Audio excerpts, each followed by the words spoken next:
Hello बच्चों, आप सभी को मेरा बहुत सारा प्यार एंड नमस्कार and all the best for your board exam. और आप लोगों को मैं सबसे पहले थैंक्स बोलना चाहूँगा, आपने इतना सारा प्यार दिया मुझे और मेरे वीडियोस को शेयर किया, लाइक किया, मेरे वीडियोस में कमेंट किए, आपने मेरे से क्वेश्चंस पूछे, मैंने आपको उनका आंसर्स दिया। मुझे बहुत अच्छा लग रहा है आप लोगों को पढ़ाकर। और आज हम लेके आए हैं एक ऐसा वीडियो जिसमें हम आपका रिवीजन कराएंगे। रिवीजन का मतलब होगा कि हम सारे पॉइंट्स डिस्कस करेंगे, तो जैसे रिलेशन फंक्शन से स्टार्ट करेंगे क्योंकि पूरा सबसे पहले वही चैप्टर हम लोगों का होता है। और उसमें दिक्कत ये होती है कि वो शुरुआत में ही हो जाता है और बहुत लंबा टाइम बीत जाता है तो भूल जाते हैं हम लोग उसको। तो उसके चक्कर में अब वो एक रिवाइज कर लेते हैं बढ़िया तरीके से। और कुछ क्वेश्चंस भी डिस्कस करेंगे हम लोग इसके ऊपर कि एक एक पॉइंट आउट करते जाएंगे, डिस्कस करते जाएंगे और ये देखते जाएंगे कि यार इसमें और पॉइंट हमारे क्या क्या थे। तो एक हल्का सा रिवीजन हो जाएगा बढ़िया सा। ठीक है, तो देखते हैं एक बार। तो आप साथ में चलते हैं, तो हेडिंग लगा दीजिए revision of relation and function. अब रिलेशन फंक्शन में हम लोग देखो चीजें वही हैं जो हम लोग पढ़ के आए हैं वहां पर। हम लोगों ने स्टार्टिंग में जो भी चीजें पढ़ी हुई हैं, मेरे वीडियोस भी डले हुए हैं और आपने पहले से भी पढ़ रखी हैं। हम डिस्कस करते जाएंगे एक एक पॉइंट के हिसाब से कि यार पॉइंट क्या क्या थे, जिससे कि एक पूरा सेटअप दिमाग में बन जाए। तो मैं स्टार्ट पहले करना चाहूंगा रिलेशन से। तो अगर किसी को इनिशियल स्टेज पे बिल्कुल स्टार्टिंग में लग रहा हो कि समझ में नहीं आया था या थोड़ा कम समझ में आया था या हमने इसके इसके क्वेश्चन हमारे बहुत अटक रहे हैं बार बार, तो वो एक बार देख ले कि क्या करना है। देखो रिलेशन की बात तो हम पहले बाद में करते हैं, हम बात कर रहे हैं पहले कार्टेशियन प्रोडक्ट की। ठीक है, कार्टेशियन प्रोडक्ट। देखो बेसिक, अगर आपको ये तो आप मेरे वीडियो समझ ही गए होंगे कि बेसिक क्लियर है, आपका कॉन्सेप्ट क्लियर है। ठीक है, और फंडामेंटल्स क्लियर है। केवल फॉर्मूले बेस करके हमें नहीं चलना है। मैंने जितना भी लेक्चर्स यहाँ पे डाले हुए हैं उनमें फॉर्मूले बेस नहीं किया कि केवल फॉर्मूले बेस करके जा रहे हो एग्जाम में, तो उसमें फिर थोड़ा सा प्रेशर आता है। हमारे पास मेथड भी होगा, हमारे पास फॉर्मूलेस भी होंगे, हम जो हमें ठीक लगेगा हम वो लगा देंगे। तो यहाँ पर भी वही है कि कॉन्सेप्ट एक बार समझ में आ जाएगा, कॉन्सेप्ट समझ में आ जाएगा तो मतलब आप समझ जाओ कि फिर आपकी नैया पार हो ही गई, कोई इश्यू नहीं है। तो रिवीजन में क्या था कि कार्टेशियन प्रोडक्ट अपना क्या था कि if A and B any two sets then they are Cartesian product is defined as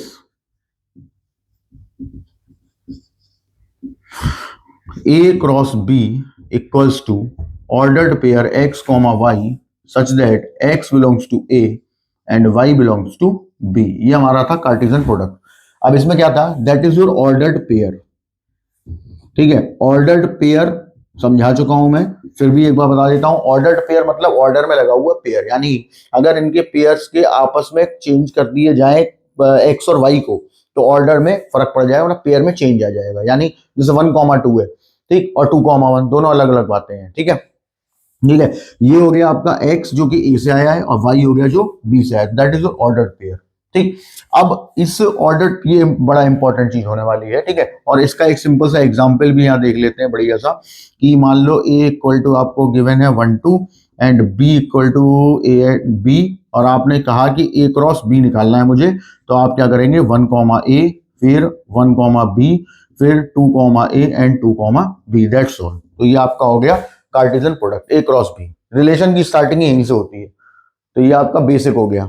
ठीक है, ये हमने 11th में भी पढ़ रखा है तो कोई इसमें डाउट है नहीं ऐसा, क्योंकि सिंपली मल्टीप्लाई करना है बस, और कुछ नहीं करना। अभी क्या आता है कि अब हम आते हैं रिलेशन पे।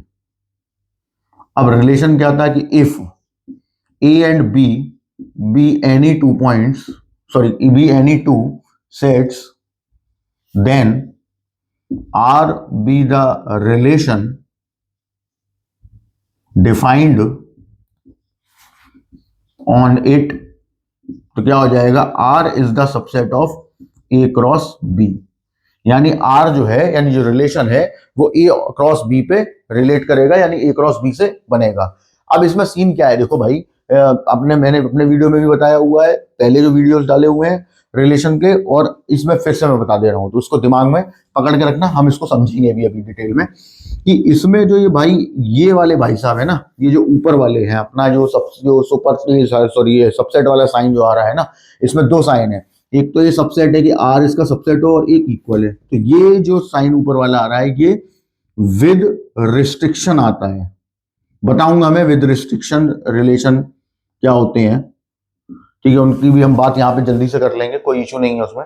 और ये आता है विदाउट रिस्ट्रिक्शन, यानी इसमें कोई रिस्ट्रिक्शन नहीं होगा।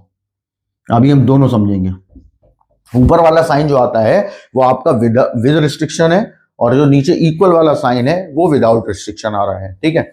तो इसका मतलब ये हो गया कि हमारे पास जो रिलेशन आर बनने वाला है वो दो तरीके से बन सकता है, एक विद रिस्ट्रिक्शन, एक विदाउट रिस्ट्रिक्शन, ठीक। अब हम इसको समझेंगे पहले इस चीज को कि ये with restriction and without restriction की मतलब क्या है, इसका बेसिकली मीनिंग क्या रहेगा, ठीक। इसको हम पहले डिफाइन कर लेते हैं एक बार और फिर हम आगे बढ़ते हैं। देखो एक एग्जाम्पल लेके मैं समझाता हूं कि बेसिकली उनके कहने का मतलब क्या था। अब समझना जरा ध्यान से। मैंने एक एग्जाम्पल लिया कि if a equal to 1, 2, 3, 4 and b equal to 1, 4, 9, 16, 25, then r, then find r and also find r when r equal to x comma y such that x belongs to a and y belongs to b। और यहां लगा देते हैं हम इसकी एक condition, y is square of x। अब देखो दोनों, इसको मैं r1 बोल देता हूं, ठीक है, फिर हम बाद में इसको क्लियर कट कर लेंगे कि भाई क्या क्या चीजें हैं। अभी मैं इस क्वेश्चन से आपको वही चीज समझाने जा रहा हूं। तो देखिए, अगर वो ये बोले कि r बनाओ, ठीक, तो सिंपली आपको क्या करना है, क्योंकि उसमें कोई रिस्ट्रिक्शन नहीं गिवन है, तो हम a क्रॉस b कर देंगे, a का b में मल्टीप्लाई कर देंगे, यानी क्या क्या आ जाएगा, 1, 1, 1, 4, 1, 9, 1, 16, 1, 25, फिर 2, 1, 2, 4, 2, 9, 2, 16, 2, 25, फिर आ जाएगा आपका 3, 1, 3, 4, 3, 9, 3, 16, 3, 25, फिर आ जाएगा 4, 1, 4, 4, 4, 9, 4, 16 एंड 4, 25। ये विदाउट रिस्ट्रिक्शन वाली बात हो गई, यानी कि आपने यहाँ पे समझ लिया कि यहाँ जो है वो आर जो है वो ए क्रॉस बी के इक्वल है। जो अभी आपको यहाँ बताया गया कि साइन क्या होता है उसमें, कि हमारे पास आर जो है वो सबसेट होता है ए क्रॉस बी का। तो इसमें वो नीचे वाला जो अपना इक्वल वाली कंडीशन थी वो ये आ गई कि भाई ये मैक्सिमम है, इससे बड़ा रिलेशन कोई बनेगा ही नहीं। सिंपल लॉजिक, ठीक। ये इक्वल का मीनिंग है कि इससे बड़ा कोई भी रिलेशन नहीं बनेगा। अब जितने भी रिलेशन इसके अंदर बनेंगे, ठीक है, वो सारे के सारे इसी के अंदर होंगे, इसी के सबसेट होंगे, ठीक है। अब R1 की बात कर लेते हैं कि उन्होंने बोला R1 बनाओ। अब R1 में ना आप A क्रॉस B का मल्टीप्लाई जरूर करोगे, लेकिन सीधा मल्टीप्लाई नहीं होगा, दैट इज योर रिस्ट्रिक्शन। वो यही बोल रहा था कि विद रिस्ट्रिक्शन और without restriction. Without restriction this, सीधा A क्रॉस B का मल्टीप्लाई, कुछ सोचना ही नहीं है, ठीक। और विद रिस्ट्रिक्शन मतलब एक कंडीशन, यहाँ कंडीशन कुछ भी हो सकती है, ठीक है। मोस्ट इंपॉर्टेंट है, क्योंकि अगर आपने कॉन्सेप्ट समझ लिया तो रिफ्लेक्सिव सिमेट्रिक ट्रांजिटिव तो यूं होंगे, ठीक है। उसमें आपको केवल लिखना है, क्योंकि सारा खेल समझने का होता है बेसिकली, ठीक है। तो ये y is the square of x। अब ध्यान से देखना जरा एक चीज को, मैं क्या करूंगा, मैंने 1 का 1 में मल्टीप्लाई किया, कर दिया। अब 1 का 1 में मल्टीप्लाई किया तो ये बात को याद रखना है कि यहाँ 1 रखो, यहाँ 1 रखो। बोल रहा है कि 1 y is the square of x, यानी इस बात का मीनिंग ये है कि y जो है वो x के स्क्वायर से मिलेगा, ठीक। तो आप यहाँ पे रखिए दोनों जगह 1, 1 का स्क्वायर 1 और इक्वल 1, 1 इक्वल 1 करेक्ट है। इसका मतलब है यहाँ 1, 1 लेना है। अब 1 के साथ और कोई आप ले नहीं पाओगे, क्योंकि 1, 4 जैसे लिया तो 1 हो गया x और 4 हो गया y। अब यहाँ 4 रखोगे, यहाँ 1 रखोगे, 1 का स्क्वायर 1 ही होता है, 4 और 1 इक्वल होंगे नहीं। सिमिलरली 9 के साथ, सिमिलरली 16 के साथ, सिमिलरली 25 के साथ। तो इसका मतलब ये तो मल्टीप्लाई होने नहीं, यानी कि दैट्स ऑल, 1 का काम खत्म। अब 2 पे आ जाओ। 2 का 1 में नहीं हो पाएगा, सेम रीजन 2 का 4 में होएगा, क्योंकि 4 आ गया यहाँ पे और 2 आ गया यहाँ पे, तो 2 का स्क्वायर 4, 4 इक्वल टू 4, यानी कि 2,4 आएगा। फिर अब समझ ही गए हैं 3,9 आएगा और उसके बाद 4,16 आएगा। बस अब आप कोई नहीं ले सकते क्योंकि वहां 4 पे एंडिंग हो रही है, तो दैट इज योर R1। और अब आप देख सकते हैं कि जो R1 जो है ना वो R के अंदर आ रहा है या A क्रॉस B के अंदर है, इक्वल नहीं है। R1 जो है वो इसके अंदर है, देखो 1,1 ठीक है, 2,4 ये आपका यहाँ मिल गया 2,4, 3,9 तो 3,9 भी आपको मिल गई है, एंड 4,16 तो 4,16 भी है। क्लियर है, सारी चीजें हो गई, इसका मतलब ये इसका सबसेट हो गया, यानी कि इसके अंदर आ गया। यानी यही चीज हमने आपको समझाने की कोशिश की है कि यहाँ पर हमें बेसिकली जो ध्यान देना है वो इसी बात पर देना है कि जो वो बोल रहा है with restriction and without restriction वाली बात वो आपके क्लियर कट दिमाग में पहुंच गई होगी। ये हमारा था रिलेशन। अब आए थे इसके टाइप, ठीक है, कि भाई रिलेशन तो समझ में आ गया। अब आगे बढ़ते हैं कि हमें किस चीज से मतलब है और हमसे क्वेश्चन पूछा क्या जाएगा। तो 1 नंबर में क्या पूछा जाएगा, 5 में मार्क्स में भी पूछा जा सकता है, ठीक है, और आपसे ये 2 नंबर में भी पूछ सकते हैं। क्वेश्चन तो कुछ भी हो सकता है, लेकिन हमें बेसिक कॉन्सेप्ट क्लियर होगा तो हम सबके जवाब दे पाएंगे। तो देखिए टाइप ऑफ रिलेशन, ठीक, टाइप ऑफ रिलेशन में जाते हैं जरा। तो हमने क्या किया, पहला आपका हो गया बाइनरी रिलेशन, ठीक है। दूसरा हो गया आपका वॉइड रिलेशन, तीसरा हो गया आपका आइडेंटिटी रिलेशन, एंड फोर्थ हो गया आपका इनवर्स रिलेशन, एंड फिफ्थ हो गया आपका इक्विवेलेंस रिलेशन। अभी हम सबकी बात करेंगे, समझेंगे सभी को। पहले आप समझ ये नोट कर लीजिए कि बाइनरी इसके टाइप है, बाइनरी रिलेशन, ठीक है, void relation, identity relation, inverse relation, equivalence relation, ठीक। अब ये नोट्स बनाने का टाइम नहीं है, अब ये पॉइंट आपको एक जगह नोट कर लेने हैं जिससे कि सीधी सीधी बात समझ में आए, सीधी सीधी हम बात करेंगे और डायरेक्ट काम खत्म करते हुए चलेंगे आगे, ठीक है। चीजों को उसी हिसाब से अपने माइंड में सेट कर लेना है।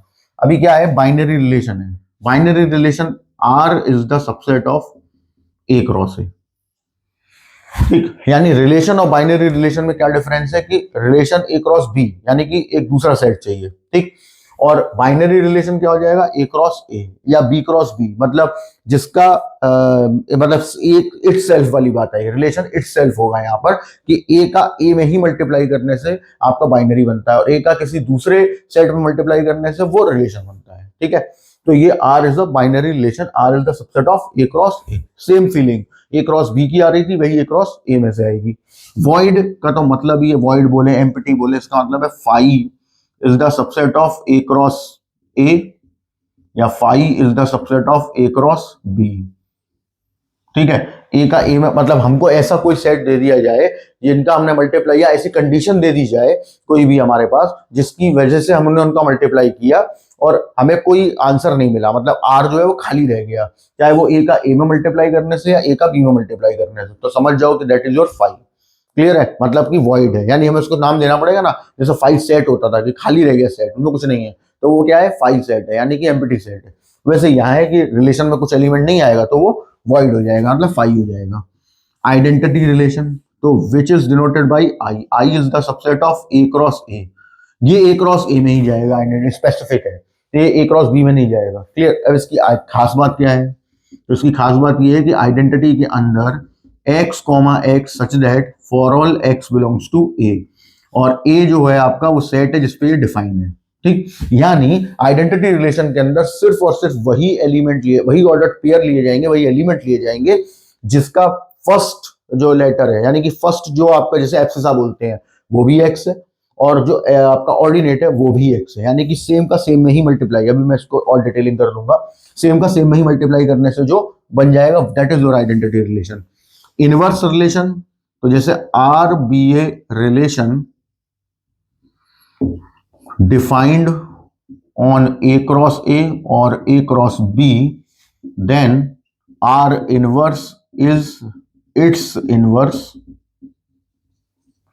That is R inverse is the subset of B cross A, और अगर ए क्रॉस ए की बात करें तो वो ए क्रॉस ए ही रहेगा, क्योंकि ए क्रॉस ए का रिवर्स भी ए क्रॉस ए ही है, और ए क्रॉस बी में क्या हो जाएगा, बी क्रॉस ए। तो आप हम इसे दो तरीके से समझ सकते हैं, या तो आप आर इनवर्स निकालना है तो बी का ए में ही मल्टीप्लाई करो, बी का ए में डायरेक्ट, या फिर आप आर निकाल लो ए क्रॉस बी और उसका जितने ऑर्डर पेयर है सबको रिवर्स कर दो, तो वो आपका आर इनवर्स बन जाएगा। दोनों तरीके से समझ सकते हैं, कोई दिक्कत नहीं।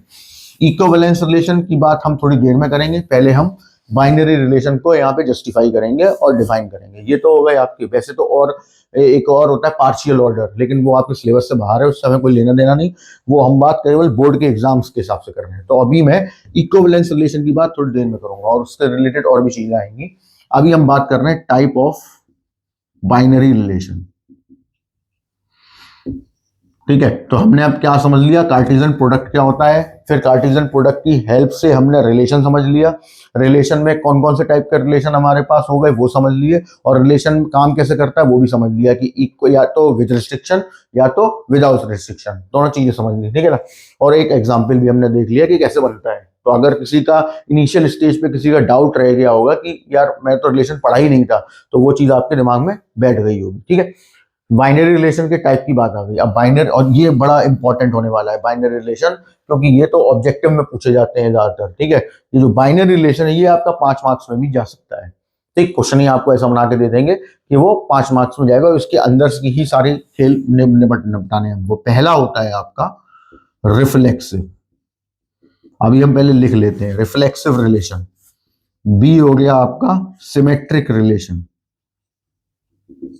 एंड सी हो गया आपका ट्रांजिटिव रिलेशन। ठीक है, reflexive relation, symmetric relation and transitive relation.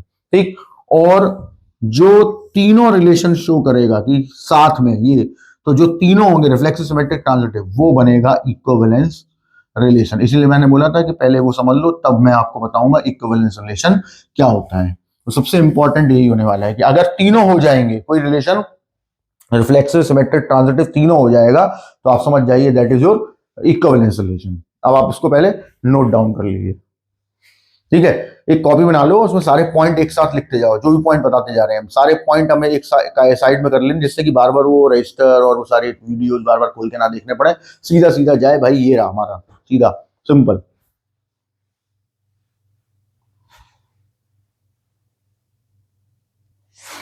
अब देखिए, अब जो हमने बात कर ली थी, अब हम उसको एक बार यहां समझ लेते हैं, और बहुत ध्यान समझना, क्योंकि रिफ्लेक्सिव, सिमेट्रिक, ट्रांजिटिव और इक्विवेलेंस, भाई ये क्वेश्चन तो आना ही है, चाहे वो 1 नंबर का हो, चाहे वो 2 नंबर का हो, चाहे वो 3 का हो, चाहे वो 5 का हो, किसी का भी हो, आएगा जरूर।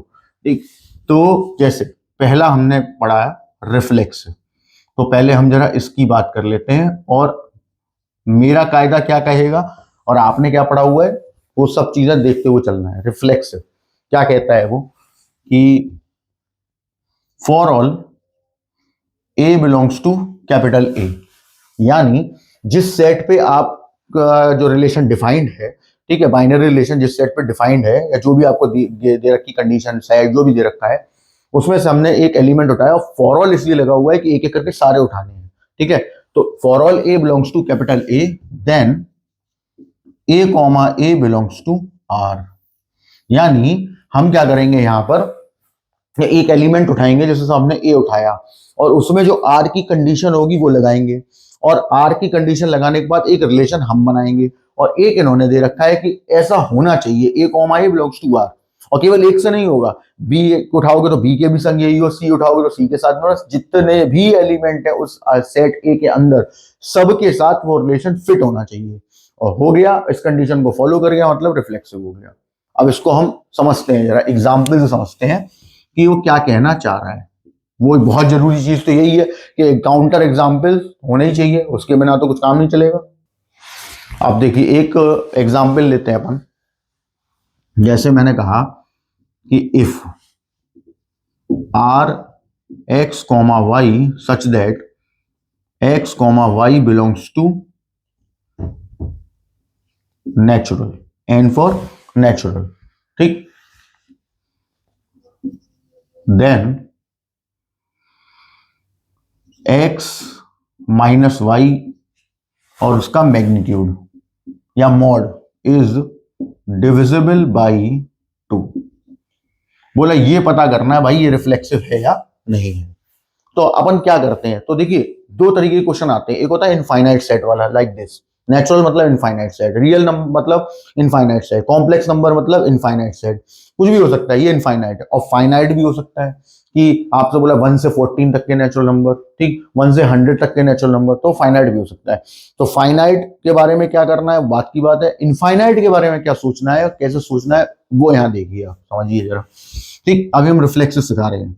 तो हमने बात की रिफ्लेक्सिव की। अब देखिए बहुत ही अच्छा तरीका मैं बता रहा हूं कि हमको क्या सोचना क्या है। बेसिकली देखो सबसे बड़ी समस्या क्या आती है कि अपन देख तो समझ तो जाते हैं, बहुत से लोग यहाँ क्या होता है कि कनेक्ट तो कर गए कि क्वेश्चन समझ में आ गया, दिमाग में भी आ गया क्या करना है, लेकिन अब लिख नहीं पा रहे, समझा नहीं पा रहे। और बेसिकली वही चीज तो हमें ध्यान देनी है, क्योंकि एग्जाम में केवल ऑब्जेक्टिव तो है नहीं, सब्जेक्टिव भी है। तो सब्जेक्टिव के लिए तो भाई लिख के दिखाना पड़ेगा, एक एक चीज जानी पड़ेगी, तभी हो जाएगी। क्योंकि आप तो जाओगे नहीं, आपकी कॉपी जाएगी वहां पर, और कॉपी बोलनी चाहिए। जिसकी कॉपी एग्जामिनर के सामने बोल देगी कि हाँ भाई ये मैंने लिखा है, ये मेरी भावनाएं थी जब लिखते वक्त, तो समझ जाओ उसके नंबर तो कटने हैं ही नहीं, पक्की बात है, उसको तो मिलने ही है। ठीक, तो रिफ्लेक्सिव क्या कहता है, ध्यान से देखते हैं। पहले हम अपनी कंडीशन, इनकी कंडीशन जो इन्होंने हमें दी है वो उठाते हैं, फिर हम अपनी उठाएंगे।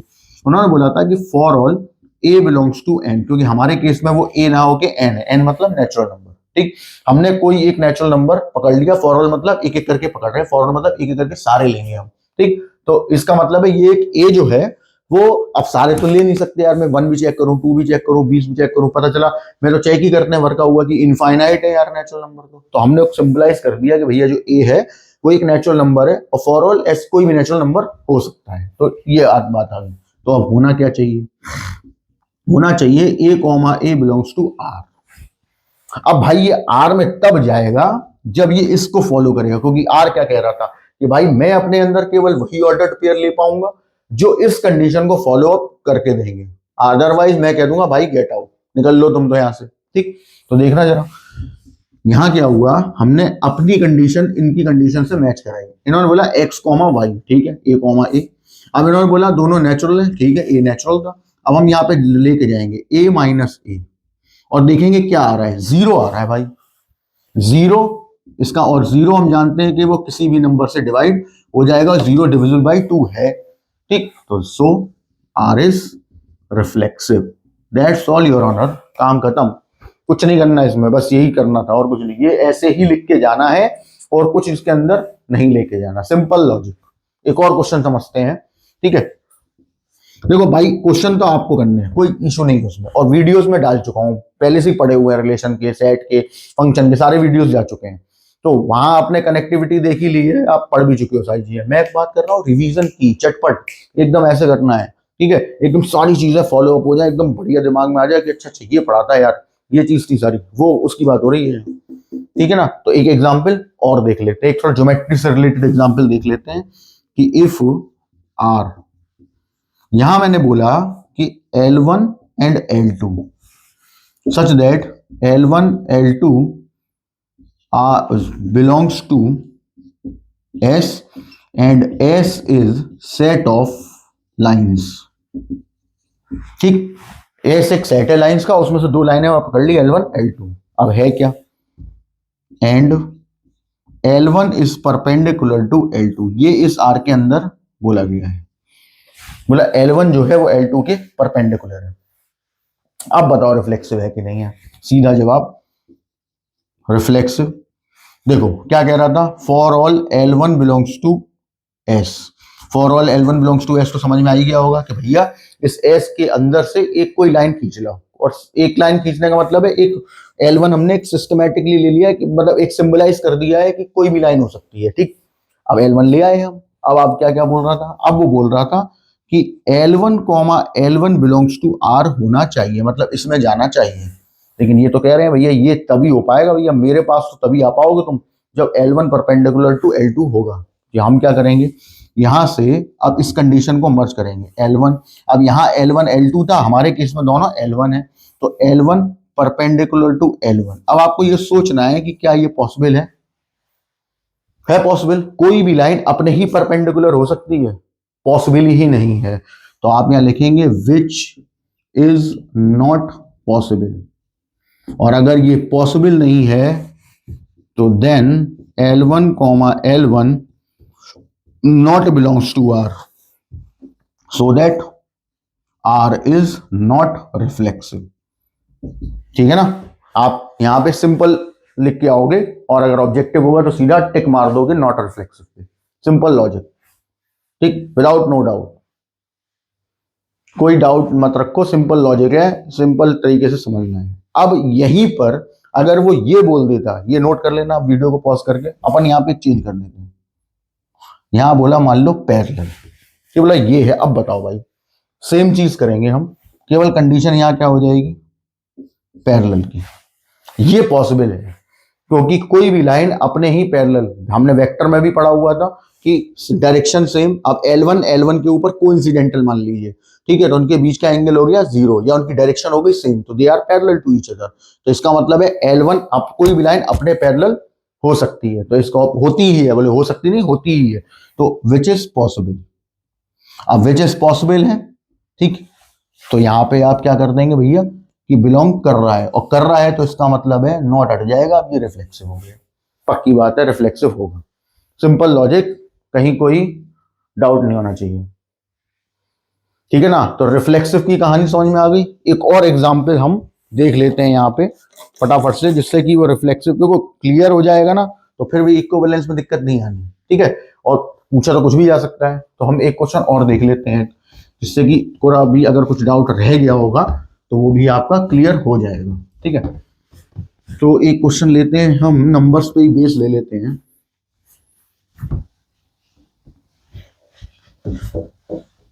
एक एग्जाम्पल हमने लिया, R equal to x comma y such that x comma y belongs to real number. ये दो लाइंस इसलिए बना दी हैं क्योंकि R फॉर रिलेशन एंड दो लाइंस वाला मतलब रियल नंबर, ठीक है।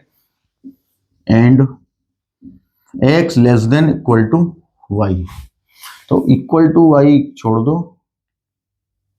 लेस देन कर लो, x लेस देन वाई, ये ले लिया। सेम हमने क्या किया, for all a belongs to R मतलब real number, then a comma a belongs to R होना चाहिए। ये रियल नंबर है, ये रिलेशन है, ये होना चाहिए। अब ये क्या कह रहा है, ये कह रहा है कि मैं अपने अंदर केवल उसी बंदे को कंटेन करूंगा जो इस कंडीशन को फॉलो करेगा।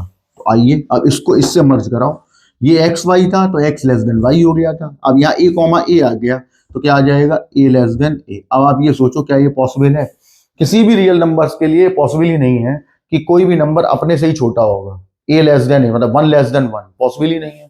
तो which is not possible for all real numbers, ठीक है। अगर किसी एक के लिए भी होता तो भी नेम लिख देते, क्योंकि हमें तो सबके लिए चाहिए, सबके लिए हो, या तो एक के लिए भी पॉसिबल नहीं है, तो सो R इज नॉट रिफ्लेक्सिव। और अब मेरे हिसाब से आपके क्लियर कट दिमाग में बैठ गया होगा कि रिफ्लेक्सिव वाली बात समझ में आ गई भाई क्या होती है, ठीक है। अब इसमें एक क्वेश्चन रिफ्लेक्सिव से ही रिलेट करके बनता है जो एक नंबर में भी पूछा जाता है, तो वो और मैं यहीं कहीं बता देता हूं, ठीक है, कि क्या क्वेश्चन आपसे पूछा जा सकता है एक नंबर में। वैसे तो डायरेक्ट फॉर्मूला याद रखना, ठीक है, बट मैं उसका एक ऑल्टरनेट भी बताऊंगा आपको साथ के साथ, फॉर्मूले के अलावा एक ऑल्टरनेट भी देखेंगे कि इन केस फॉर्मूला उड़ गया माइंड से, हमारे पास मेथड है, ठीक है, और उसको हम डायरेक्ट, और वैसे तो मेथड डायरेक्ट और सबको समझा देंगे, जरूरत नहीं पड़ेगी उसकी, आपके माइंड में ऐसे ही क्लिक हो जाएगा। दिखा देते हैं, जैसे वो पूछेगा कि how many reflexive relation can be made on A set of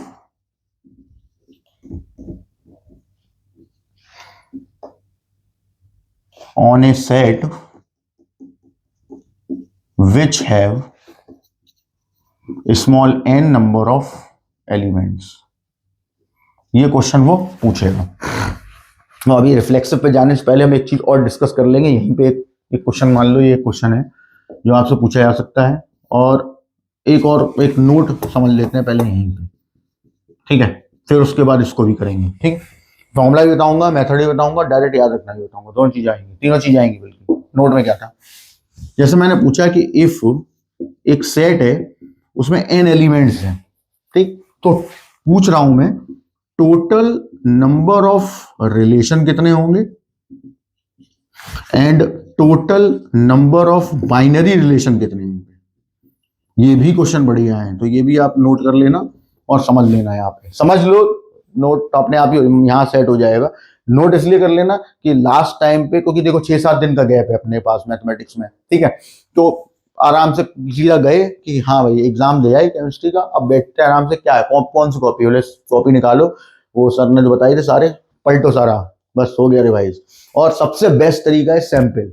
आप 7 दिन 8 दिन जो गैप है ना, उसमें एक सैंपल पेपर डेली लगाना और उसमें सैंपल पेपर में ये देखना केवल कि कौन कौन से चैप्टर्स के क्वेश्चन मेरे लटक गए, ठीक, जो अटक गए लटक गए जो भी हो गया ना, या कॉन्फिडेंस था कि आ जाएंगे बट 50-50 हो गया, ठीक है, या मिस्टेक हो गई या आई ही नहीं, बस उन्हीं को रिवाइज मार देना, बढ़िया तरह हो जाएगी, ठीक। टोटल नंबर ऑफ रिलेशन, तो सबसे पहले एक चीज समझते हैं, टोटल नंबर ऑफ रिलेशन का मतलब क्या है। टोटल नंबर ऑफ रिलेशन का मतलब ये है कि आपने एक सेट का दूसरे सेट में मल्टीप्लाई किया या उस सेट का अपने ही सेट में मल्टीप्लाई किया, यानी बाइनरी में, अभी हम रिलेशन की बात कर रहे हैं, एक सेट का दूसरे सेट में मल्टीप्लाई किया तो उसमें ऑर्डर्ड पेयर बने, ठीक। अब वो ऑर्डर्ड पेयर जो बने हैं उनसे बन के जो भी रिलेशन तैयार होंगे और जो भी एक्सप्रेशन तैयार होंगे वो रिलेशन होंगे, यानी कि कुल मिला के आपसे सबसेट ही पूछ रहा है, यानी कि रिलेशन जो है ना वो और कुछ नहीं सबसेट ही है। जैसे मैं दिखा देता हूँ, ए का बी में आपने मल्टीप्लाई किया और यहाँ पे मान लो ए कॉमा बी कॉमा बी और ऐसे करके आ गए सारे, ठीक, ये ऐसे आ रहे हैं, ये रहा। अब आपने इसमें से एक निकाल लिया कि एक में बना दूंगा, ये रहा भैया 5, सेट में पढ़ा था हमने कि पहला जो है 5 है। फिर हमने कहा कि अब दूसरा बना दिया हमने ए वाला, फिर हमने तीसरा बना दिया ए वाला एंड सिंगल सिंगल, फिर हमने ऐसे करके बनाते चले गए और एक हमने बना दिया ए एंड ए बी वाला, ऐसे करके। तो ये जो बन रहे हैं ना ये सब सबसेट ही है, लेकिन यहाँ क्या है, बन क्या रहे हैं, रिलेशन बन रहे हैं, विद रिस्ट्रिक्शन और विदाउट रिस्ट्रिक्शन। तो ये रिलेशन है, तो रिलेशन पूछे मतलब आपके दिमाग में क्लिक हो जाना चाहिए कि वो रिलेशन नहीं पूछ रहा, वो सबसेट पूछ रहा है, ठीक। तो अब आप पुरानी चीज पे आ जाइए। हमने पढ़ा था कि अगर किसी सेट के अंदर n एलिमेंट्स हैं तो उसके टोटल सबसेट्स कितने होते हैं, 2 की पावर n। बस हो गया काम, हमारा खेल खत्म। अब देखो रिलेशन की बात कर लेते हैं। रिलेशन में हमारे पास एक सेट ए है, एक सेट बी और ले लो, ठीक, ये आ जाएगा। उसने पूछा कितने रिलेशन है, मैं रिलेशन सोच ही नहीं रहा, मैं क्या सोच रहा हूँ, मैं सोच रहा हूँ सबसेट कितने हैं। तो अब रिलेशन और सबसेट एक ही बात हो गई। जरा देखिए, हमने ए का बी में मल्टीप्लाई किया होगा तभी तो रिलेशन बनेगा। ए का बी में मल्टीप्लाई करोगे, total number of elements A cross B में कितने आएंगे, एम क्रॉस एन। वह सीधा है, इसके पास एन एलिमेंट है, इसके पास एम एलिमेंट है, उनका मल्टीप्लाई किया, दोनों कंबाइन हो गए, मतलब इस तरह इसका मल्टीप्लाई इसमें, यानी कि यहाँ मान लो 2 एलिमेंट थे और यहाँ 3 थे, तो 2 × 3 टोटल 6 एलिमेंट आएंगे। तो यहाँ क्या आ गई, एन क्रॉस एम, ये आ गया। अब उसने पूछा था, ये नहीं पूछा, उसने पूछा कितने सबसेट बनेंगे, उसके लिए मुझे क्या करना पड़ेगा, 2 के पावर लेनी पड़ेगी, तो डेट इज योर 2 की पावर n क्रॉस m या m क्रॉस n। बाइनरी में क्या हो रहा था, बाइनरी में a का a में ही मल्टीप्लाई हो रहा है या b का b में हो रहा है। तो अगर a का a में हो रहा है तो 2 की पावर n × n यानी 2 की पावर n स्क्वायर, और अगर b का b में हो रहा है तो 2 की पावर m × m तो यानी 2 की power m square. That is your relation and binary relation, दोनों चीजें हो गई, क्लियर है। अब हम आते हैं अपने वो रिफ्लेक्सिव वाली बात को, क्योंकि ये तो क्वेश्चन पूछा ही जाएगा, ठीक है, आपसे पूछा जाता है, बट अब उसको समझने, रिफ्लेक्सिव को समझने के लिए ये समझना बहुत जरूरी था, ठीक है।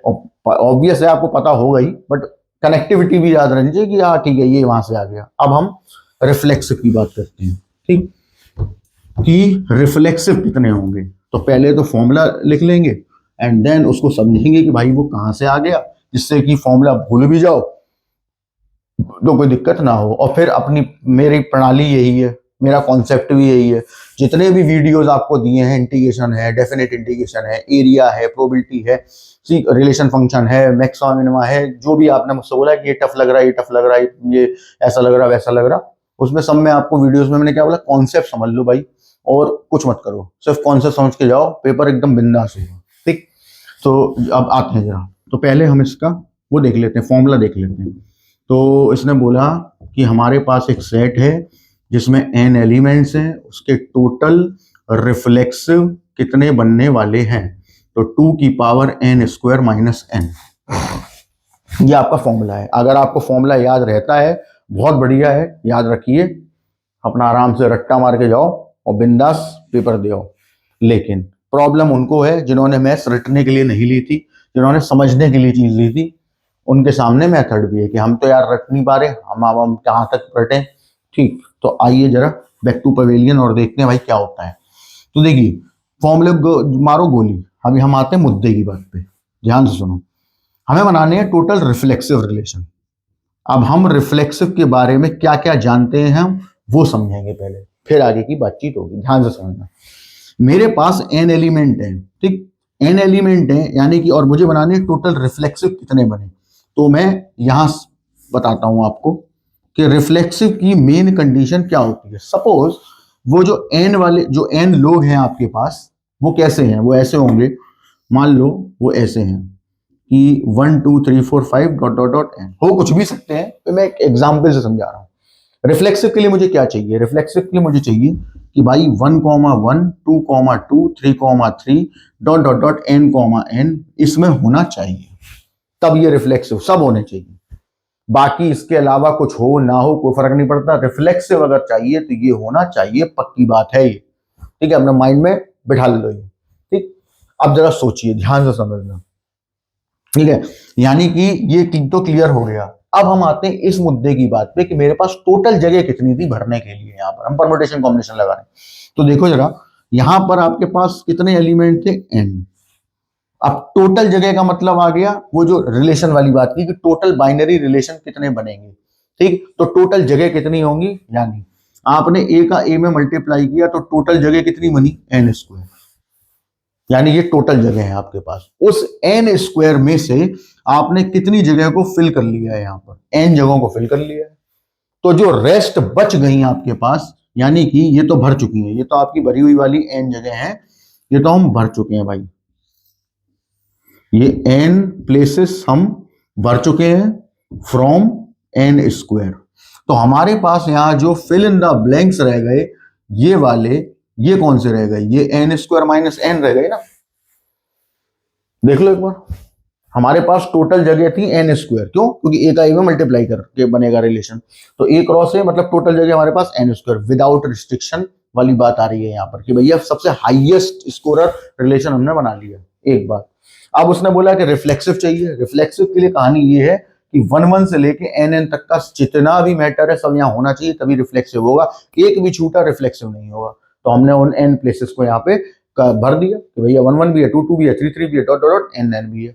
अब बचा क्या, बचा आपके पास ये n स्क्वायर टोटल जगह थी, उसमें से n आपने प्लेस कर दी तो बची n square minus n।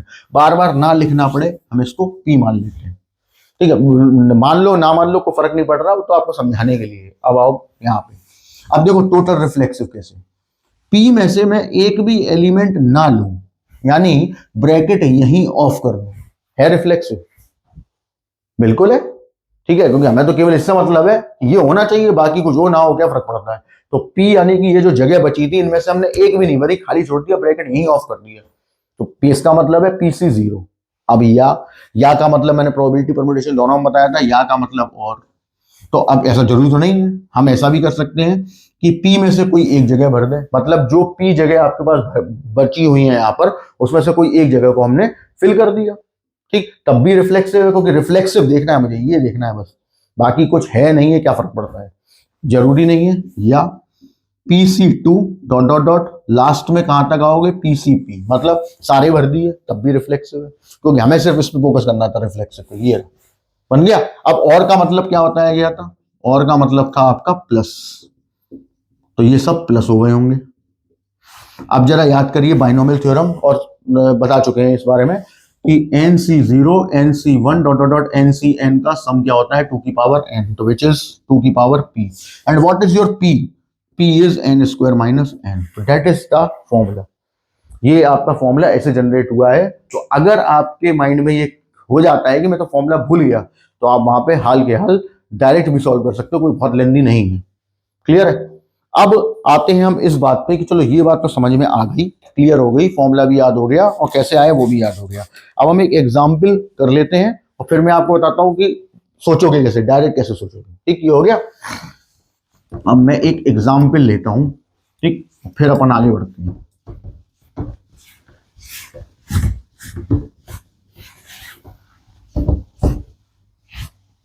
Tension नहीं लेनी है बिल्कुल भी, ठीक है, क्योंकि आपने बिल्कुल अच्छे तरीके से मैंने एक एक चीज समझाई है। ठीक है, अपन ने RS अग्रवाल निपटाई है, साथ में शीट निपटाई है। ठीक है, और शीट में क्वेश्चन बुक 4-5 बुक्स के थे, मेन तो RD शर्मा के क्वेश्चंस थे। ठीक है, आप देखोगे अगर शीट को तो देखना पता चल जाएगा कि RD शर्मा के क्वेश्चन हैं, RS अग्रवाल भी निपटा चुके हैं, तो अपने को टेंशन वैसे ही नहीं लेनी है, अपन बहुत डिटेल में कर चुके हैं।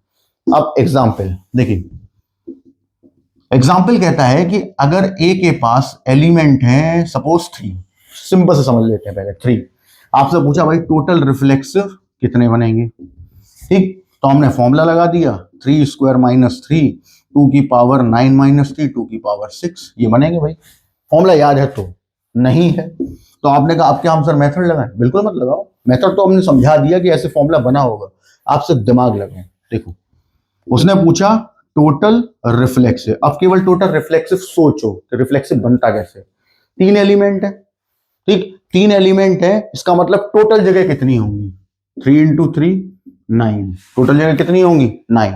9 में से मुझे 3 एलिमेंट चाहिए ही नहीं, एक 1 1 वाला, एक 2 2 वाला, एक 3 3 वाला, क्योंकि 3 एलिमेंट तो यही 3 नहीं चाहिए, क्योंकि ये तो 3 होने ही चाहिए, रिफ्लेक्स ये तो प्लेस करना ही है तभी रिफ्लेक्सिव बनेगा। तो अब इसका मतलब ये 3 हम भर चुके होंगे, तो 9 में से 3 या कितने बचे 6, 2 की पावर बना दो, हो गया आंसर। क्यों फॉर्मूला याद करना है, फॉर्मूला नहीं याद करना, ठीक है ना, मेथड तो बस आपको बता दिया है कि हाँ ठीक है, थोड़ा अच्छा लगे। ठीक, ये है सिंपल। एक और क्वेश्चन देख लो, सपोज उसने बोला फॉर एग्जाम्पल कि ए के पास जो एलिमेंट है सपोज है 7, ठीक, 7 हो 20 हो 50 हो 100 हो जाए कोई फर्क नहीं पड़ता भाई, 1 लाख हो जाए करोड़ हो जाए क्या फर्क पड़ता है, हमारा दिमाग चलेगा बस। ठीक है, 7 हो गए, हमने कहा हम फॉर्मूला वॉर्मूला नहीं लगा रहे सर, मैं तो अब डायरेक्ट होता हूँ, टोटल फॉर्मूला तो है ही, वो तो लगा ही लोगे। ठीक, टोटल रिफ्लेक्सिव पूछा 2, अब सोचो टोटल एलिमेंट, टोटल जगह कितनी है 49, 7 इंटू 7 49, 49 में से 7 बाहर कर दो, क्यों, क्योंकि 1 1 2 2 3 3 4 4 5 5 6 6 7 7 ये तो चाहिए ही चाहिए, तो ये तो पहले ही बैठ गया होगा जाके, बची कितनी 42, आंसर हो गया 2 की पावर 42। सिंपल, टोटल रिफ्लेक्सिव पता चल गया, कोई फॉर्मूला नहीं, किसी से पूछना नहीं, कुछ सोचना नहीं, सिंपल जवाब। ठीक, कुछ हो जाए कोई टेंशन ही नहीं लेनी। ठीक, मैंने बोला सपोज एक और ले लेते हैं बढ़िया सा, फिर आगे बढ़ते हैं। मैंने बोला यार ए के अंदर ना 39 है एलिमेंट्स, बताइए टोटल रिफ्लेक्सिव कितने बनेंगे। कोई टेंशन नहीं है, अपना तो बेस्ट है। अब वही 39 इंटू 39, तो 39 इंटू 39 में तो करना पड़ेगा, मत करो, ट्रिक है उसकी भी। ठीक है, सिंपल 39 है, 39 यहाँ लिखो, वो सबसे पास का नंबर सोचो जो जिसमें 0 ज्यादा होता हो, तो 40 और 39 में डिफरेंस है 1 का स्क्वायर कर लो 1 हो गया। अब जितना यहाँ इन दोनों में डिफरेंस है उतना ही नीचे कर दो, इनका कर दो मल्टीप्लाई, 0 ये हो गया 32, ये हो गया 15 और ये 1 ऐड कर दो इसमें, तो ये आ गया, यानी कि टोटल जगह आपके पास 1521, ठीक है, 1521 या 1521 होंगी। ठीक, टोटल जगह पता चल गई। अब टोटल जगह में से 39 हमें माइनस कर देना है, तो 1521 में से हमने 39 को कर दिया माइनस, 11 में से 9 गया, 2 बच गया, आपके पास यहाँ कैरी चला गया होगा, तो यहाँ 1 हुआ, 1 मतलब यहाँ पे 11 यानी 8 हो गया होगा, 4 5 ये हो गया 1482, तो बस 1482 2 की power, that is our answer. Simple, सीधा सीधा जवाब। तो एक सिंपल लॉजिक है, कहीं कोई फॉर्मूले की जरूरत नहीं थी, कुछ नहीं था, मेथड आपको समझा दिया गया, फॉर्मूला भी आपके पास है, आप सी लॉजिक लगाएंगे और बिंदास सॉल्व कर लेंगे। अब रिफ्लेक्सिव हो गया, अब आ जाओ सिमेट्रिक में, उसे भी निपटा लेते हैं। सेकंड आता है आपका सिमेट्रिक। सिमेट्रिक क्या कहता है, सिमेट्रिक ये कहता है कि if A comma B belongs to R, मतलब आप उस रिलेशन के अंदर से एक ऑर्डर्ड पेयर पिक कर लो। ध्यान ये रखना है ये ए और बी इक्वल नहीं होने चाहिए, मतलब आप 1 1 पिक नहीं कर सकते, 2 2 पिक नहीं कर सकते, आप जो पिक कर सकते हैं that will be A comma B and A and B are distinct, वो पिक कर सकते हो आप, कर लिया। ठीक, देन अब आपको इसी को रिवर्स कर देना है, ये भी आर में होना चाहिए। क्लियर है? अगर ये पिक किया है तो ये भाई साहब इसके अंदर होंगे तो ही सिमेट्रिक होगा, अदरवाइज नहीं होगा। क्लियर है? देखते हैं एग्जाम्पल समझते हैं। तो एक एग्जाम्पल ले लेते हैं। देखो अब यहां पे सोचने का खेल है सारा कि होगा या नहीं होगा, और उस बात को समझाना है बेसिकली, और कुछ नहीं है। तो ठीक है, तो हमने मान लो एक लिया कि x comma y such that x comma y belongs to n, and यहां मैंने लिख दिया x माइनस वाई, एक वही वाला ले लेते हैं जो अभी लिया था, डिविजिबल बाई 3 सपोज। ठीक, ऐसा ले लिया, एक और समझा देंगे, कोई इशू नहीं उसमें। अब क्या करना है, बेसिकली हम जा रहे हैं सिमेट्रिक के साथ, तो सिमेट्रिक वाली कहानी को चेक करते हैं। अब यहाँ पे कंफ्यूजन ये होता है, ये लोग सोचते हैं कि अब कौन सा उठाऊं सर मैं। अरे कुछ नहीं उठाना है, दिमाग लगाओ सिर्फ, ध्यान से देखो। ठीक, क्योंकि नेचुरल नंबर है, कहां तक उठाओगे, ठीक है, और कहां तक सोचोगे, क्योंकि आप एक एक करके तो उठा नहीं सकते, क्योंकि यहाँ सारे होने चाहिए। अगर एक भी बंदा इसके अंदर आ रहा है, जैसे 1,2 है, आपने देखा 2,1 आ गया, सपोज जैसे आर के अंदर मैंने बोला कि 1,2 2,1, ये इस सेट पे मान लो मैंने दिया 1 2 3 पे। ठीक, ये तो ये रिफ्लेक्स वो सॉरी सिमेट्रिक है, पक्की बात। लेकिन मैंने यहीं पे आपको दिया 1,2 2,1 1,3, ये सिमेट्रिक नहीं है। क्यों नहीं है? क्योंकि भाई 1,2 उठाया 2,1 मिल रहा है, 2,1 उठाया 1,2 भी मिल रहा है, लेकिन 1,3 उठाया तो 3,1 कहाँ मिल रहा है। समझ आ गया? यही चीज तो खास बात है सिमेट्रिक की, कि जो भी उठाओ वो उसका उल्टा रिवर्स करके उसके अंदर होना चाहिए, है तभी बनेगा। तो इसका ये चीज सबसे बड़ी दिक्कत है कि इनफाइनाइट वाले में हम कैसे पता करेंगे, करना ही नहीं, दिमाग का इस्तेमाल करना है बस, कि बेसिकली कह क्या रहा है। तो हम अपनी कंडीशन उठाएंगे कि if a comma b belongs to r, हमने r में से एक x को a कॉमा b निकाल लिया। अब जब निकाला होगा तो इसका मतलब ये इसके अंदर होगा, ठीक, या नहीं, और इसके अंदर गया होगा, मतलब इस कंडीशन को उसने फॉलो किया होगा, तभी इसके अंदर मिलेगा। ठीक, यानी कि a minus B is divisible by 3। इसको मैथमेटिक्स में चेंज करके लिख लो, a minus B is divisible by 3 का मतलब है ये। अब बहुत से लोगों को यही समझ में नहीं आता है कि ये कैसे हो गया, समझा देते हैं, सिंपल है। हमने एक डिवीजन एल्गोरिथम पढ़ी है ना, a equal to B Q plus R. ठीक, a dividend, q quotient, r remainder, b divisor. a का b में सॉरी a में b का डिवाइड किया, कोशिएंट q बचा, रिमाइंडर r बचा। अब मैं ये कह रहा हूं कि b ने a को पूरा पूरा डिवाइड कर दिया, तो रिमाइंडर विल बी 0। अब यही तो यहाँ बोल रहा है, a माइनस बी की मैग्नीट्यूड डिविजिबल बाई 3, मतलब कि 3q आ गया, अब रिमाइंडर होगा ही नहीं उसमें, तब पूरा पूरा डिवाइड तो तभी होगा ना। ठीक, ये चीज आ गई। अब इसको डाल देते हैं अपन इक्वेशन नंबर 1। देन होना क्या चाहिए, होना ये चाहिए कि b comma a belongs to r, यानी कि b minus a is divisible by 3 होना चाहिए। दैट इज मेरे को ये प्रूफ करना है, ये होना चाहिए। अब इक्वेशन नंबर 1 और इक्वेशन नंबर 2 अगर दोनों एक दूसरे के साथ सेम होती हैं या सपोर्ट करती हैं एक दूसरे को, मतलब सिमेट्रिक है, नहीं करती तो नहीं है। ठीक, कैसे? अब बहुत लोग सोच रहे होंगे कि नहीं कर रही है यार, ये तो कर रही है। देखो जरा यहां पे क्या हुआ, इसको या किसी एक को सॉल्व कर लो। ठीक है, हमने बाई इक्वेशन फर्स्ट उठाया a minus B equal to 3q। Clear है? अब इसमें से मैं एक माइनस को ले जाऊंगा कॉमन, तो यहां आ जाएगा, यहां पे ऐसे ला जाएगा माइनस बी माइनस ए और इक्वल टू 3q। ठीक, और मॉड की वजह से ये हट गया तुम्हारा माइनस, तो इसका मतलब क्या हो गया कि b minus A is also divisible by 3q, they are same. अब बहुत लोग सोच रहे हैं सर यहाँ q1 है या q है, भाई बस इस पे सोचो। देखो 6 को 3 से डिवाइड करो, क्या आता है 2, 9 को 3 से डिवाइड करो, क्या आता है 10। अब आप बोलोगे कि ये तो सेम है, नहीं भैया, ये कह रहा है डिविजिबल। डिविजिबल मतलब सिर्फ डिवाइड होना चाहिए, तो डिवाइड है कि नहीं है? यहाँ क्यू क्वोशिएंट कुछ भी है, क्या फर्क पड़ता है, हमें केवल मतलब है डिविजिबल बाई 3, तो that will be divisible by 3, b minus A 3q1 and b minus A 3q। इसका मतलब है दोनों सेम है, सेम है मतलब सिमेट्रिक है, पक्की बात, सिंपल लॉजिक। आप सारे तो चेक ही नहीं कर सकते ना, क्योंकि इनफाइनाइट सेट है, तो चेक करने को मतलब ही नहीं, तो सिंपल ये वाला लॉजिक लगाना है, सीधा सीधा, कोई उसमें सोचना नहीं ज्यादा। ठीक, अब एक और क्वेश्चन हम ले लेते हैं, इसको आप पॉज करके देख लेना एक बार। देखो लिखा आपके पास सारी चीजें हैं, कि केवल यहाँ पे मैं बात कर रहा हूँ पॉइंट्स की, और क्योंकि हम इस बात को भी ध्यान में रखते हुए चल रहे हैं साथ साथ कि जिन लोगों ने पहली बार पढ़ रहे होंगे कि रिलेशन मेरा छूट गया था या मैं लेट आया था या मैंने नहीं देख पाया, उनके भी समझ में आ जाए, और जो रिवीजन कर रहे हैं उनका भी 8 9 5 10 महीने पहले का है तो रिवाइज हो जाए, इसलिए ऐसा कर रहे हैं। ठीक है, ठीक। अब एक और क्वेश्चन उठाते हैं अपन। सपोज हमने एक एग्जाम्पल लिया, इफ आर इक्वल टू, तो ऐसे ले लेते हैं,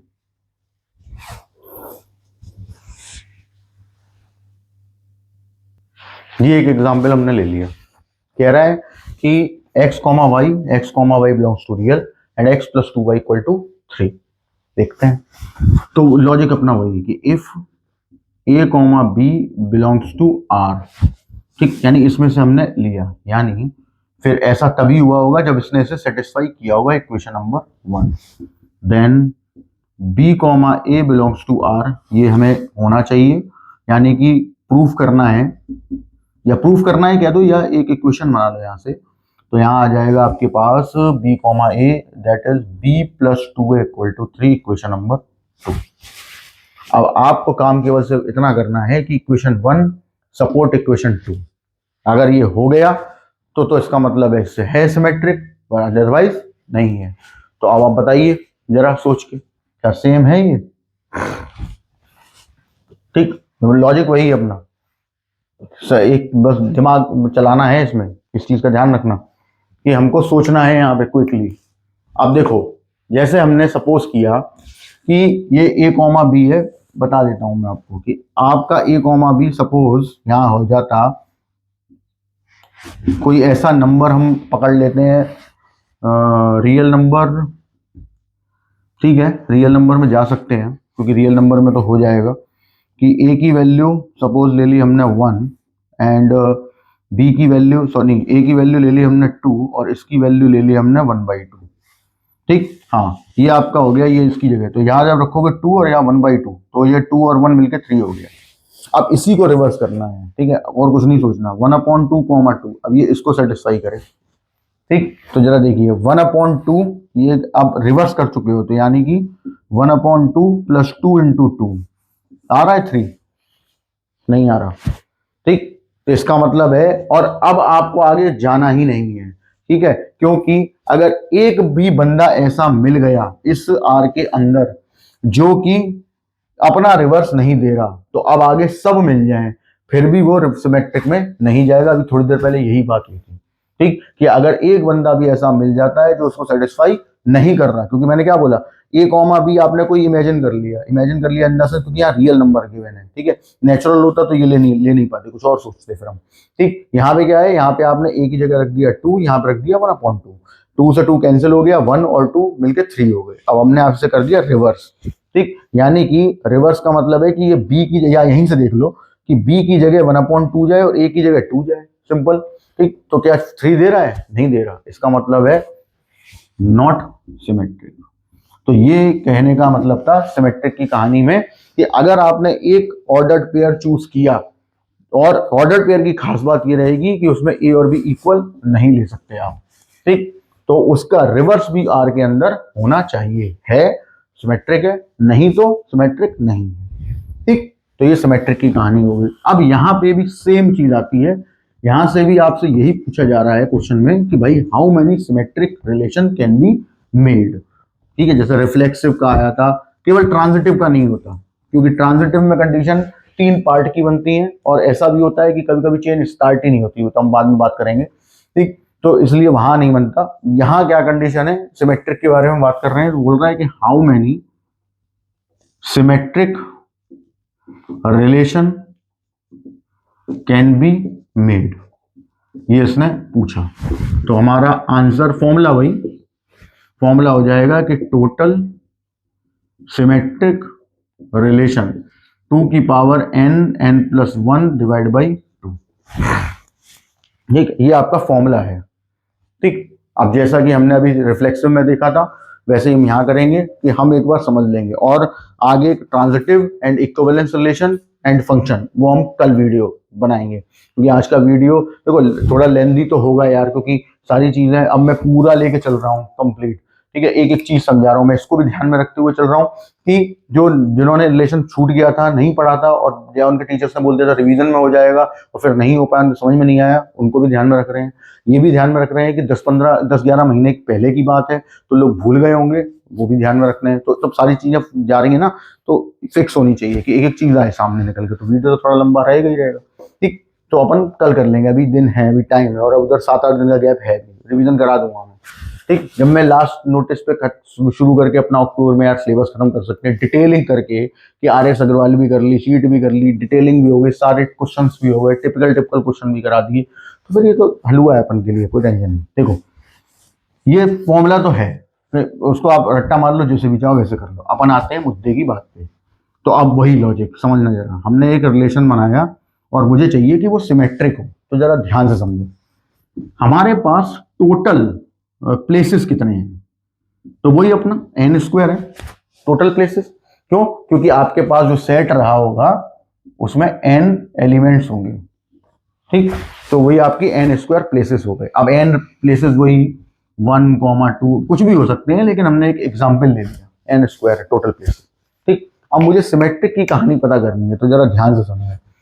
इस n² में से जो आपके n प्लेसेस होंगे, यहाँ ये वाले n प्लेसेस, ये n प्लेसेस, तो ये वाले होंगे ना 1 1 2 2 3 3 एंड ये वाले, तो इनसे तो मुझे अब कोई मतलब ही नहीं है, क्योंकि ये आ जाए या ना आ जाए, सिमेट्रिक कहा हुआ है, रिफ्लेक्सिव है ये तो इनको तो आप चलता करो, तो भैया तुम निकलो। तो आपके पास यहाँ पे रिमेनिंग प्लेसेस कितने बचे? रिमेनिंग प्लेसेस आपके पास बच गए n² - n, ठीक। बार बार ना लिखना पड़े, हम इसे लिख सकते हैं, ठीक। ये n को छोड़ दिए, क्योंकि ये तो रिफ्लेक्सिव की कंडीशन है, हमें तो सिमेट्रिक चाहिए ना, तो इनको तो गोली मारो, इनको तो हमें बाद में बात करेंगे, आए या ना आए उसके बारे में बात, प्लेसेस तो भरने हैं, बट इनसे हमें कोई मतलब नहीं है सिमेट्रिक में। बचा क्या? आपके पास जो जगह बच गई वो इधर वाली बच गई, ये इधर वाली, ये वाली, ये आपकी कौन सी जगह है? ये रिमेनिंग 3 प्लेसेस हैं। अब हमें ये भरने, आप ऐसे भी नहीं भरोगे। इनकी खास बात क्या है कि मुझे चाहिए सिमेट्रिक। सिमेट्रिक कहता है कि भाई 1,2 ये पंगा डाल देगा, ये कहेगा मैं नहीं आ रहा अकेले, मेरी तो भैया भाई को लेके आओ साथ में, तो इन ब्रदर हैं हम। 1,2 लाओगे 2,1 साथ में आएगा, या 2,1 लाओगे 1,2 साथ में आएगा। नहीं आया तो ब्रदर सिमेट्रिक नहीं होने दूंगा मैं, तो इसलिए उठाना पड़ेगा पेयर में। तो जरा बोर्ड में देखिए, ये जो p प्लेसेस बचे हुए हैं इनको छोड़कर ये कौन से हैं? ये यही वाले तो हैं 1,2 2,1 2,3 3,2 ऐसे वाले। तो कितने प्लेसेस हैं? p, और आपको पेयर में चाहिए, तो ये बच गए जो, वो कितने बच गए? p/2 बच गए ना।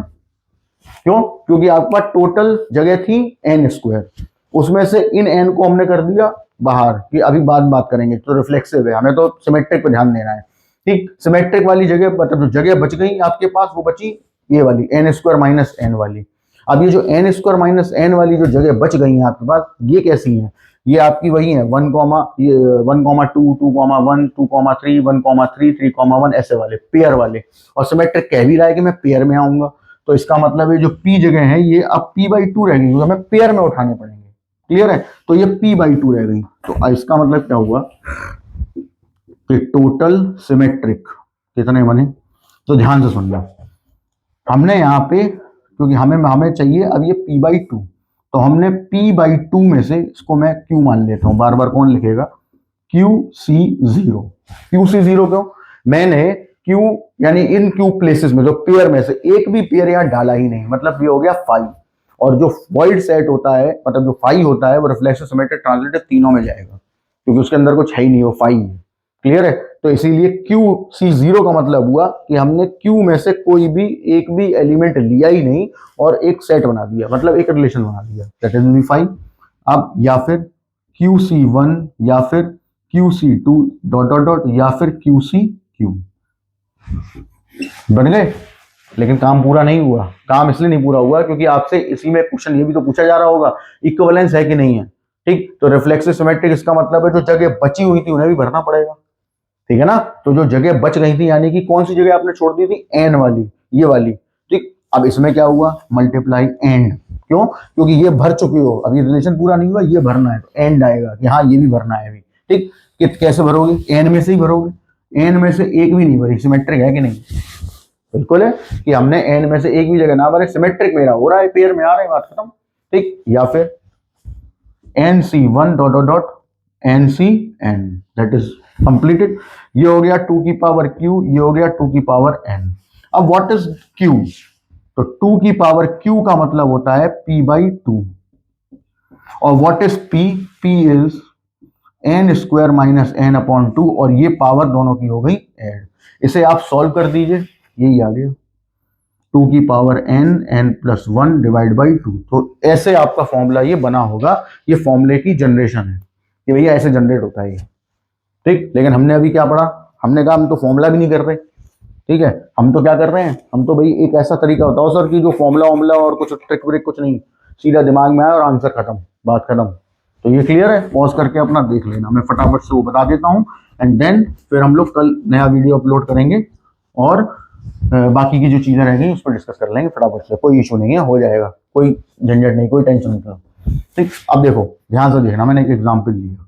एग्जाम्पल कहता है कि ए के पास हैं 3 एलिमेंट्स, तो टोटल सिमेट्रिक कितने बनेंगे? तो अपन ने यहाँ रख दिया 3 × 4 अपॉन 2, ये आ गया 6, 2 की पावर 6। ये तो फॉर्मूला हो गया।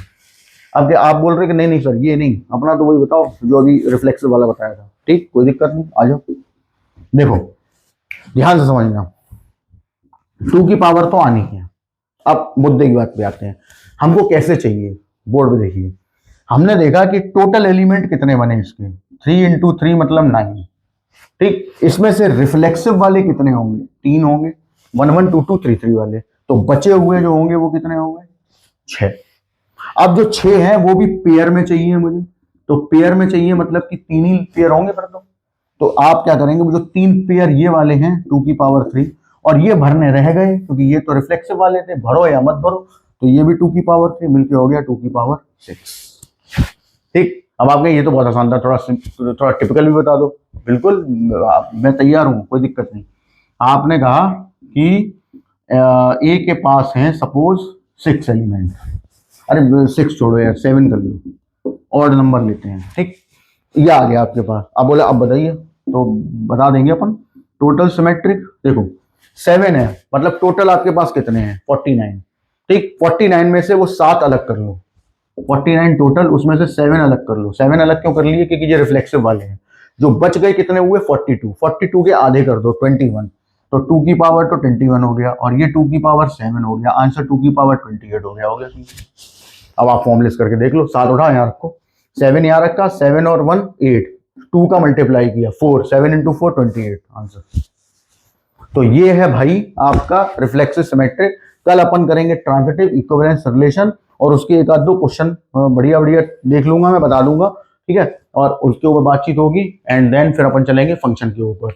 और मान के चलो आप कि दो वीडियोस में आपका ये फंक्शन रिलेशन कंप्लीट। जिन्होंने नहीं भी पढ़ा है उनका भी मस्त तरीके से हो जाएगा। फिर ऐसे मैट्रिक्स डिटरमिनेंट में भी अपने पॉइंट आउट होंगे, पॉइंट कर देंगे सारे कलेक्ट, एंड देन आपके सामने। ठीक, अपना देखो वीडियो शॉर्ट होता है तब जब केवल हमें बात करनी हो कि ट्रिक्स बतानी है। भैया ट्रिक व्रिक कुछ नहीं बतानी है इस समय बोर्ड का एग्जाम की प्रिपरेशन हो रही है, और बोर्ड आपके लिए ज्यादा जरूरी है, बिकॉज ऑफ अभी आप IITs में तब जा पाओगे, उसका एग्जाम बाद में होगा। अगर बोर्ड में नंबर नहीं आए तो IIT में जाने का सपना सपना ही रह जाएगा, इसलिए बोर्ड पे कॉन्सेंट्रेट कर लो। ठीक, तो इसीलिए ध्यान से समझ लीजिए बोर्ड आपके लिए इंपॉर्टेंट होने वाला है, तो हम केवल बोर्ड की बात कर रहे हैं, और अभी टाइम है तो आप बढ़िया रिवीजन, इस समय रिवीजन की ही जरूरत है अपने को यार, कि एक वीडियो मुझे मिल जाए जिसमें सारा बता दिया हो, मुझे पढ़ना ना पड़े, हो गया। एक और वीडियो कल मैं अपलोड कर दूंगा, उसमें बाकी का हो जाएगा। ठीक है, तो ऐसे ही मेरे साथ बने रहिए, ऐसे ही प्यार अपना देते रहिए, बढ़िया तरीके से देखते रहिए। कोई दिक्कत आए, मैंने अपने अपडेट कर दिए नंबर्स, व्हाट्सअप नंबर भी एंड फोन नंबर भी, उन पे आप जाके मेरे को मैसेज कर सकते हो, कुछ क्वेश्चन डाउट पूछ सकते हो, कोई वीडियो अगर ऐसा लग रहा हो कि आपको दोबारा मतलब दोबारा समझा दिया जाए, कोई टॉपिक है मुझे बता दीजिए, मैं वीडियो बना दूंगा। क्लियर है? चलिए ओके, बाय बाय बच्चों।